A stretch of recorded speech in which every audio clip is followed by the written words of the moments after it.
شوکت محمود بصرہ، یہ نام کسی سے تعارف کرانے کی ضرورت ہے نہیں۔ ورکر کلاس سے پاکستان پیپلز پارٹی میں شناخت بنائی اور ان پر مسلم لیگ نون کے 2013 میں جب حملہ ہوا تھا تو آصف علی زرداری پریزیڈنٹ ہوتے ہوئے ان کے اسپتال میں عیادت کرنے گئے تھے اور اس کا ماتھا چوما تھا۔ پاکستان پیپلز پارٹی نے انہیں جنوبی پنجاب میں اہم عہدے دیے اور وہ ضیاء باقیات کے ساتھ لڑتے رہے،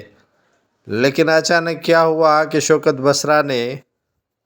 پیپلز پارٹی کو 2018 میں کھیرآباد کر دیا اور وہ آزاد حیثیت میں انتخاب لڑنے کے لیے کھڑے ہو گئے۔ 2018 میں انہیں شکست ہوئی اور پیپلز پارٹی سے بھی وہ چلے گئے، جس کے بعد شوکت بصرہ نے تحریک انصاف میں شمولیت کی اور تحریک انصاف کے اسپوک پرسن تھے اس وقت کے وزیر اعلیٰ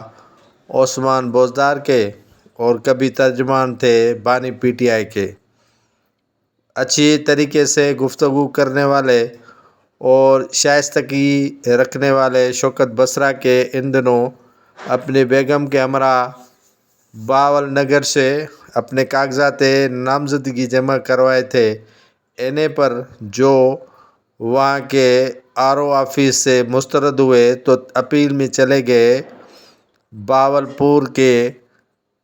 الیکشن ٹربیونل میں۔ وہاں کے جسٹس تنویر سلطان نے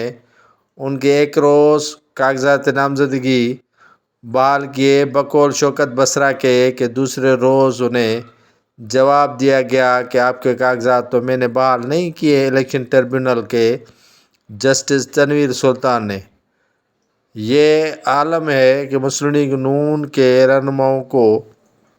الیکشن لڑنے کی کھلی اجازت ہے، لیکن ان ورکر کلاسوں کو الیکشن سے باہر کیا جا رہا ہے۔